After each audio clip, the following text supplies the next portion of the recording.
Issues டாப்பிக்கில் நம்ம இன்றைக்கி பார்க்க போகிறது ரொம்ப முக்கியமான ஒரு விஷயம். Agri stack. இது எத்தனை பேருக்கு தெரியும்னு தெரியல. நான் வந்து இன்றைக்கி தான் வந்து இதை பற்றியே பார்த்தேன். இது விஷயத்தை கேள்விப்பட்டதுமே சரி ஒரு 10 பேருக்காவது இந்த விஷயம் போய் சேரணும் அப்படின்னு ஃபாஸ்ட்டாக ரொம்ப குயிக்காக ரெடி பண்ண வீடியோ தான். ஸோ தயவு செஞ்சு ஸ்கிப் பண்ணாமல் இந்த வீடியோ ஃபுல்லாக பாருங்கள். படத்தில் வடிவேல் ஐயா வந்து ஒரு காமெடி பண்ணுவார். எவ்வளோ அடித்தாலும் தாங்குறான் நல்லவன் அப்படிங்கிற மாதிரி. இந்த ஃபார்மர்ஸை ஏன் தான் இப்படி டார்ச்சர் பண்ணுறாங்கன்னு புரியல. சொல்லப்போனால் அது ஃபார்மர்ஸ்னு நம்ம தனியாக ஒதுக்கி பார்க்கக்கூடாது. நம்ம அவங்களுக்கு பின்னாடி தான் இருக்கோம். அதாவது ஃபார்மர்ஸ் அவங்களுக்குன்னு ஒரு தனி டொமைன். அவங்க வந்து அவங்களோட வேலையை கரெக்டாக செய்கிறாங்க. சொல்லப்போனால் அவங்க மட்டும்தான் அவங்க வேலையை கரெக்டாக செய்கிறாங்க, நியாயமாக செய்கிறாங்க. எந்தவித பார்ஷாலிட்டியும் இல்லாமல், பாகுபாடும் இல்லாமல், எதிர்பார்ப்பும் இல்லாமல், அவங்களோட விளைச்சல் வந்து எவ்வளோ வருதோ அது அப்படியே அதில் அவங்களுக்கு லாபம் கூட அவங்க யோசிக்க மாட்டாங்க. நம்ம செய்கிற சாப்பாடு நல்லா இருக்கா, அது மக்களுக்கு போய் சேருதா அப்படிங்கிற ஒரு உயர்ந்த எண்ணத்தில் இருக்கக்கூடிய ஃபார்மர்ஸ். சொல்லப்போனால் அவங்களுக்கு அது லாபம் கிடைக்காது. அதுக்கப்புறம் வரக்கூடிய இடைத்தரகர்களுக்கு தான் லாபம் போய் சேருது. சும்மா அவங்க பாட்டுக்கு 7 இருக்காங்க. அவங்க திரும்ப திரும்ப போய் சீன்ற மாதிரி ஆல்ரெடி வந்து ஃபார்ம் ஆக்ட் 2020 அதை பற்றி நம்ம சேனல் ஆல்ரெடி பேசியிருக்கோம். அதையும் போய் பாருங்கள். நீங்கள் ஆல்ரெடி நிறைய கேள்விப்பட்டிருப்பீங்க. ஸோ அந்த பிரச்சனைக்கே ஒரு முடிவு வரலை. இப்போ என்னடானா திரும்பவும் வந்து அக்ரி ஸ்டாக் அப்படின்னு ஒரு விஷயம் கொண்டுட்டு வராங்க. இது என்ன அப்படின்னா, ஒரு பயோமெட்ரிக் 12 டிஜிட் ஆதார் நம்பர் மாதிரி ஒரு பயோமெட்ரிக் கார்டு வந்து ஃபார்மர்ஸ்க்கு தரப்போகிறாங்களாம். நான் கேட்குறேன், எதுக்காக அவங்களுக்கு இந்த ஃபார்மர்ஸ்க்கு இந்த கார்டு ஃபஸ்ட்டு? அதாவது இருக்கக்கூடிய ஒரு ப்ராப்ளமை வந்து சால்வ் பண்ணணும். அதை விட்டுட்டு இவங்க வந்து இன்டெரக்டாக ஏதோ ஒரு விஷயம் இல்லை இருக்குது அப்படின்னு நிறைய பேர் பயப்படுறாங்க, நிறைய பேர் முன்வைக்கிறாங்க. இன்ஃபேக்ட் இந்த விஷயத்துக்கு வந்து பேன் அக்ரி ஸ்டாக் அப்படிங்கிற ஒரு விஷயம் வந்து ரைஸ் பண்ணியிருக்காங்க. எத்தனையோ விஷயம் ட்ரெண்ட் ஆகுது. நம்ம சொல்லப்போனால் அந்த சோஷியல் மீடியாவில் வந்து மூவிஸ், சினிமா ரிலேட்டட் விஷயங்கள்லாம் ரொம்ப குயிக்காக வந்து ட்ரெண்ட் ஆகுது. ஆனால் இதுதாங்க ட்ரெண்ட் ஆக வேண்டிய ஒரு விஷயம். இது நிறைய பேருக்கு தெரியல. ஸோ இந்த அக்ரி ஸ்டாக்கை பற்றி தான் நம்ம இன்றைக்கி பார்க்க போகிறோம். ரொம்ப ஷார்ட் அண்ட் ஸ்வீட்டாக நான் ஃபாஸ்ட்டாக சொல்லிடுறேன். ஸோ உங்களால் முடிஞ்சதை உங்கள் சைட்லேருந்து நீங்களும் கருத்துக்களை தெரிவிங்க.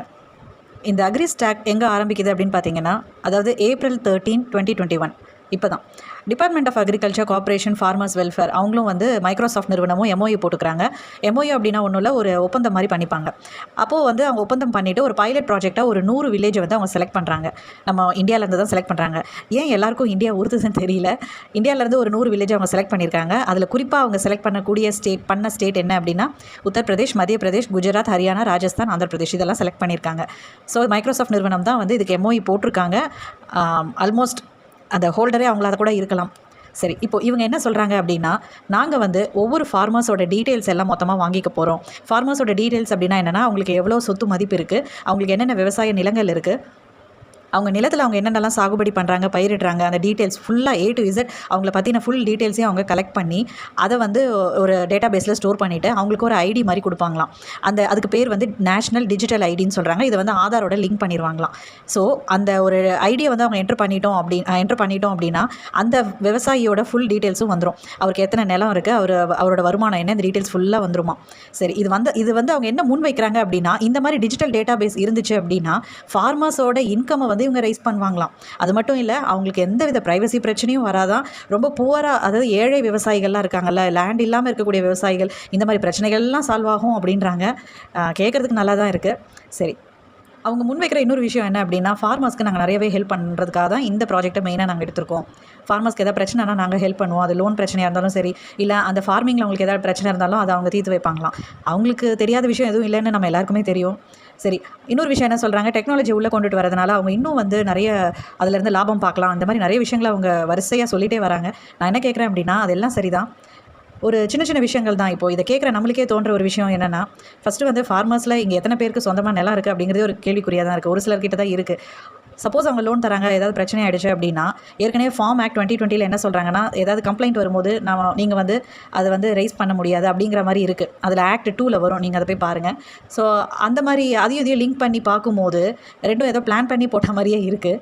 ஸோ இதில் என்ன ப்ராப்ளம் ஆகும்னா, நாளைக்கு அந்த விவசாயிகளால் லோன் கட்ட முடியலை அப்படின்னா அந்த லேண்டை வந்து இவங்க கிராப் பண்ணலாம். இவங்க வந்து அதை வந்து போய் இவங்க கேஸ் போடவும் முடியாது. இது ஒரு விஷயம் இருக்குது. இன்னொரு விஷயம் என்னென்னா, இந்த மண்ணில் இதை போடுங்க அப்படின்னு விவசாயிகளுக்கு இவங்க வந்து நிறைய டிப்ஸ் கொடுப்பாங்களாம். விவசாயிகளுக்கு தெரியாத விஷயம் எதுவுமே இல்லை. எந்தெந்த மண்ணில் என்னென்ன பண்ணணும்னு அவங்களுக்கு தெரியும். அவங்க என்ன சொல்கிறாங்க, டெக்னாலஜி மூலமாக டெக்னாலஜி நல்ல விஷயம் தான், நான் இல்லைன்னு சொல்லலை. டெக்னாலஜி மூலமாக வந்து வேலைகள் நிறையவே குறையும். சொல்லப்போனால் நிறைய டைம் வந்து சேவ் ஆகும். அதெல்லாம் சரிதான். ஆனால் அந்த டெக்னாலஜி உள்ளே வரும்போது சில பிரச்சனைகளும் இருக்குது. என்ன அப்படின்னா, விவசாயிகளே தேவைப்படாது டெக்னாலஜி உள்ளே வந்துருச்சுன்னா. ஏன்னா அதுவே வந்து சென்சார் மூலமாக இந்த இடத்துல வந்து இந்த வெஜிடபிள்ஸ் ஓகே, இந்த ஈரப்பதத்தில் இருக்குது, அதுவே சென்சார் மூலமாக தண்ணி எல்லாமே விட்டுரும். அதுவே எல்லாமே ஹார்வெஸ்டிங் பண்ணுறதுலேருந்து A to Z எல்லாமே அதுவே பண்ணிவிடும். அப்போ ஃபார்மிங்க்கு அங்கே ஹியூமன்ஸே தேவைப்படாது. ஸோ கொஞ்சம் கொஞ்சமாக இந்த மாதிரி பிரச்சனைகள்லாம் வர வாய்ப்பு இருக்குது அப்படின்னு ஒரு சிலர் வந்து முன்வைக்கிறாங்க. அண்ட் இது வந்து நான் சொன்னது ஒரு சின்ன மேலோட்டமாக சொன்ன கருத்து தான். உங்களுக்கும் வந்து நிறைய விஷயங்கள் தோணும். அதையும் நீங்கள் நம்ம கமெண்ட்ஸில் ஷேர் பண்ணுங்கள். ஸோ இது எந்த அளவுக்கு ஆபத்து இருக்குது அப்படி சொல்லப்போனால் இதில் ஆபத்துகள் தான் அதிகமான ஒரு சதவீதமாக தோணுது. இதில் வந்து பயன்கள் வந்து ரொம்ப கம்மியாக தான் தோணுது. ஸோ அதனால தான் இதை வந்து நம்ம வந்து இது அகெயின்ஸ்டாக இருக்கணும், இது அகெயின்ஸ்டாக எப்படியாவது கொண்டுட்டு வரணும் அப்படின்னு சொல்லிட்டு நிறைய பேர் வந்து பேன் பண்ணுறாங்க. Ban agri stack. என்னோட தனிப்பட்ட கருத்து என்ன அப்படின்னா, டெக்னாலஜியை உள்ளே கொண்டுட்டு வர்றது, இந்த எம்ஓயு போடுறது, ஃபார்மர்ஸ்க்கு வந்து டிஜிட்டல் டேட்டா பேஸ் கிரியேட் பண்ணி டிஜிட்டல் ஐடி கார்டு கொடுக்குறது, இதெல்லாம் ஒரு பக்கம் இருக்கட்டும். அவங்க ஏற்கனவே நிறைய பிரச்சனைகளில் தான் இருக்காங்க. அந்த பிரச்சனைக்கு ஒரு சொல்யூஷனை கொண்டுட்டு வரலாம். 2வது, அவங்க ஆல்ரெடி நிறைய கடனில் இருக்காங்க விவசாயிகள், அந்த கடனை சரி பண்ணலாம். 3வது, விவசாயம் வந்து கவர்மெண்ட் எடுத்து நடத்துனாங்கன்னா அதுக்கு ஒரு தனி சிறப்பு இருக்குது. ஆனால் ஏன் வந்து இப்படி ப்ரைவேட்டோட எம்ஓயு போட்டு, அது இப்போதைக்கு எம்ஓயு போட்டிருக்காங்க, நாளைக்கு அது ஃபுல்லாகவே ப்ரைவேட்டாக மாறினாலும் ஆச்சரியப்படுறதுக்கு இல்லை. ஸோ இந்த மாதிரி விஷயங்கள்லாம் வந்து நிறைய பேர் முன்வைக்கிறாங்க. சரி நண்பர்களே, நம்ம அடுத்த இஷ்யூ டாப்பிக்கில் வேறு இம்பார்ட்டன்ட் இஷ்யூ ஏதாவது வருதான்னு வெயிட் பண்ணி பார்க்கலாம். தேங்க்யூ.